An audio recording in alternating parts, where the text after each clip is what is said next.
वल आक़िबतु लिलमुत्तक़ीन वस्सलातु वस्सलामु अला सय्यिदिल अंबियाइ वल मुरसलीन व अला आलिहि व अस्हाबिहि तय्यिबीन अत्ताहिरीन अम्मा बाद फ़अऊज़ु बिल्लाहि मिनश शैतानिर रजीम बिस्मिल्लाहिर रहमानिर रहीम अन अम्र इब्न अबस क़ाल अतैतु रसूलल्लाहि सल्लल्लाहु तआला अलैहि वसल्लम फ़क़ुल्तु मम मअक अला हाज़ल अम्र क़ाल रसूलुल्लाहि सल्लल्लाहु अलैहि वसल्लम हुर्रुन व अब्दुन फ़क़ुल्तु बल इस्लामु या रसूलल्लाह सल्लल्लाहु अलैहि वसल्लम क़ाल तीबुल कलाम व इत्आमुत तआम सदक़ रसूलुल्लाह सल्लल्लाहु तआला अलैहि वसल्लम। मिंबर रसूल पर जलवागर उलमाए ज़वील एहतराम, सादात किराम, दानिश्वरान कौम व मिल्लत, हाज़रीन व हाज़िरात व नाज़रीन, अस्सलामु अलैकुम व रहमतुल्लाहि व बरकातुहू। मेरे प्यारे आका सल्लल्लाहु तआला अलैहि वसल्लम के प्यारे दीवानों और ख़वातीन इस्लाम, जिस हदीस मुबारका की तिलावत का मैंने शर्फ हासिल किया, उससे मुताल्लिक़ कुछ मारूज़ात पेश करने से पहले आक़ाए करीम रऊफ़ुर रहीम अलैहि तहिय्यतु व तस्लीम की बारगाह बेकस पनाह में जिस तरीक़े से मैं पढ़ाऊँ, अक़ीदत व मोहब्बत में डूब कर उसी तरीक़े से दुरूद व सलाम का नजराना पेश करें। अस्सलातु वस्सलामु अलैका या रसूल अल्लाह, अस्सलातु वस्सलामु अलैका या हबीब अल्लाह, अस्सलातु वस्सलामु अलैका या नबी अल्लाह, अस्सलातु वस्सलामु अलैका या नूर अल्लाह व अला आलिका व अस्हाबिका या हबीब अल्लाह सल्लल्लाहु तआला अलैहि वसल्लम। मेरे प्यारे आका सल्लल्लाहु तआला अलैहि वसल्लम के प्यारे दीवानों, हम और आप एक ऐसे इदारे के दामन में मौजूद हैं जिस इदारे की बुनियाद अहले सुन्नत व जमात की वो अबकरी शख्सियत, जिनके हवाले से अगर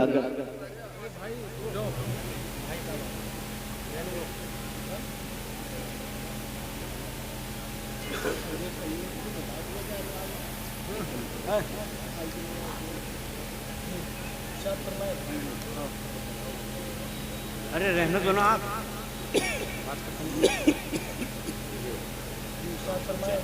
एक मरतबा दुरूद शरीफ पढ़ लें। अल्लाहुम्मा सल्लि अला सय्यिदिना व मौलाना मुहम्मद मादनिल जूद वल करम व आलिहि व सहाबिहि व बारिक व सल्लिम। वो अबकरी शख्सियत जिनके हवाले से मैं एक बात अर्ज़ करता हूँ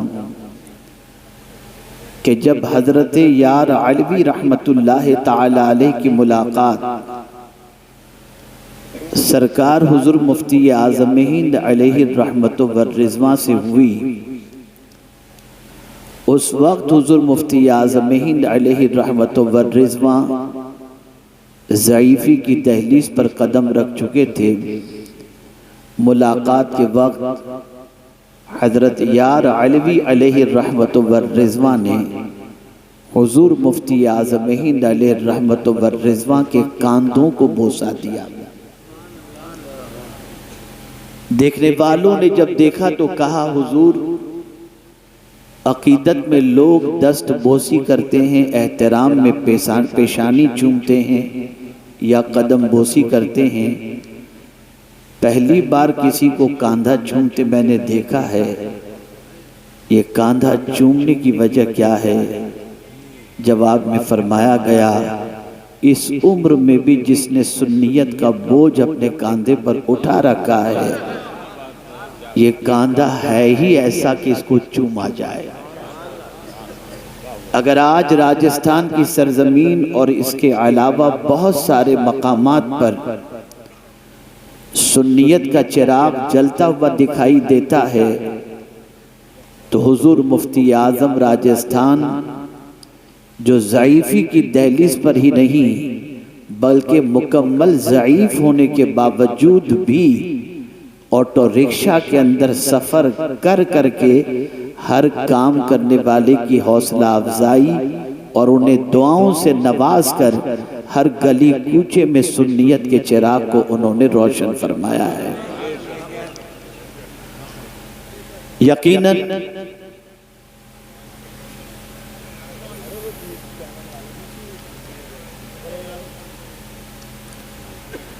यकीनन उनके एहसानात को बुलाया नहीं जा सकता, और वैसे भी अमरोहा की सरजमीन से ऐसे हीरो ने जन्म लिए हैं जिन हीरो की चमक आज पूरी दुनिया के अंदर महसूस की जा रही है।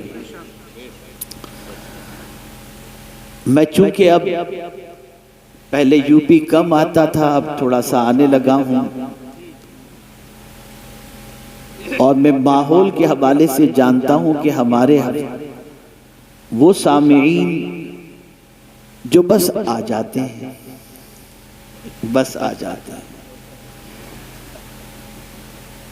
उन्हें कुछ खबर नहीं होती कहाँ आए हैं, क्यों आए हैं, आ जाते हैं बस।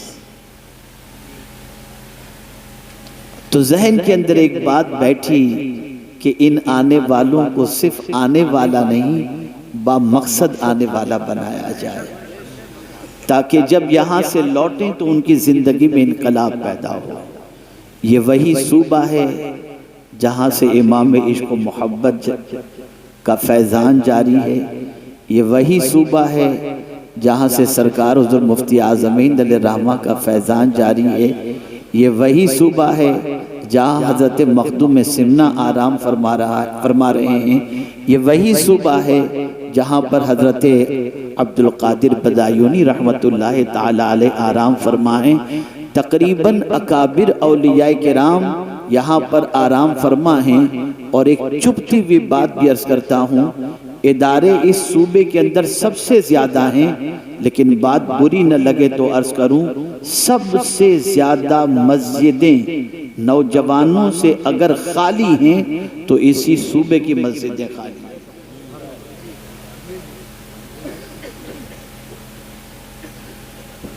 मैं सिर्फ नमाज पर गुफ्तगू करना नहीं चाहता, मैं कुछ आज आपको ऐसी बात समझाना चाहता हूँ कि जो इस्लाम का हुस्न आपकी ज़िंदगी में शामिल हो जाए तो उस हुस्न से आप दूसरों को भी हसीन बना सकते हैं और दूसरों की ज़िंदगियों में भी इनकलाब पैदा कर सकते हैं। हज़रत अम्र इब्न अब्बास रदियल्लाहु ताला अन्हु ये कदीमुल इस्लाम है। इस्लाम कबूल करने वालों में आपका चौथा नंबर है। आगोश इस्लाम में कदम रख चुके, दामन मुस्तफ़ा सल्लल्लाहु अलैहि वसल्लम थाम चुके, और आप अच्छी तरीके से जानते हैं कि इब्तिदाई इस्लाम के अंदर आगोश इस्लाम में कदम रखना कई मुसीबतों को दावत देने के मुतरादिफ था। बावजूद इसके हजरत अम्र इब्न अब्बस रसूल आज़म सल्लल्लाहु अलैहि वसल्लम की ग़ुलामी कबूल करते हैं और दाखिल इस्लाम होते हैं। दाखिल इस्लाम होने के बाद कुछ अरसा गुजरा कि रहमत आलम सल्लल्लाहु अलैहि वसल्लम की शबो रोज़ की काविशों को वो महसूस करते हैं कि रहमत आलम सल्लल्लाहु अलैहि वसल्लम सुबह निकलते हैं और लोगों को दावत देते हैं और शाम लौटते हैं तो थके हुए होते हैं, लफ्ज़ों के तीर चलते हैं, कभी पत्थर बरसाए जाते हैं, कभी कांटे बिछाए जाते हैं, कभी फप्तियाँ कसी जाती हैं और न जाने किस किस तरीके से क़ल्बे मुस्तफ़ा सल्लल्लाहु अलैहि वसल्लम को अज़ियत पहुँचाई जाती है। हज़रत अम्र इब्न अब्बस इस मंज़र को देखते थे। हज़रत अम्र इब्न अब्बस रज़ियल्लाहु ताला अन्हु इस्लाम कबूल करने के बाद पूछते हैं, मम मअका अला हाज़ल अम्र, या रसूल अल्लाह सल्लल्लाहु अलैहि वसल्लम, ये जो दीन का काम आप कर रहे हैं तो इस दीन के काम करने में आपके साथ कौन कौन है? तो अल्लाह के रसूल सल्लल्लाहु अलैहि वसल्लम ने फरमाया, हुर्रुन व अब्दुन, एक आज़ाद है और एक गुलाम है। आज़ाद से मुराद अफजलुल बशर बादल अंबिया सय्यदना सिद्दीक़ अकबर रज़ियल्लाहु ताला अन्हु, और गुलाम से मुराद हज़रत बिलाल रज़ियल्लाहु ताला अन्हु। इस सवाल के बाद रसूल आज़म सल्लल्लाहु अलैहि वसल्लम से जो उन्होंने सवाल किया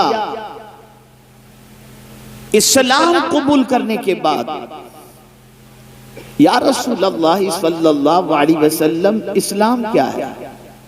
मल इस्लाम या रसूल अल्लाह, मुसलमान हो चुके हैं, कलेमा पढ़ चुके हैं, दाखिले इस्लाम हो चुके हैं, उसके बाद भी पैगंबर रहमत सल्लल्लाहु अलैहि वसल्लम से पूछते हैं, मल इस्लाम या रसूल अल्लाह, इस्लाम क्या है? आज मुझे वही आपको समझाना है। मेरे प्यारे आका सल्लल्लाहु ताला अलैहि वसल्लम के प्यारे दीवानों, कलेमा पढ़ लेने के बाद आदमी आगोश इस्लाम में कदम तो रख लेता है, लेकिन इस्लाम के कुछ तकाजे हैं, इस्लाम की कुछ रिक्वायरमेंट है। इस्लाम चाहता है कि सिर्फ तुम नाम के मुसलमान न बन के रहो, बल्कि मुसलमान अगर हो तो कंप्लीट मुसलमान बन जाओ।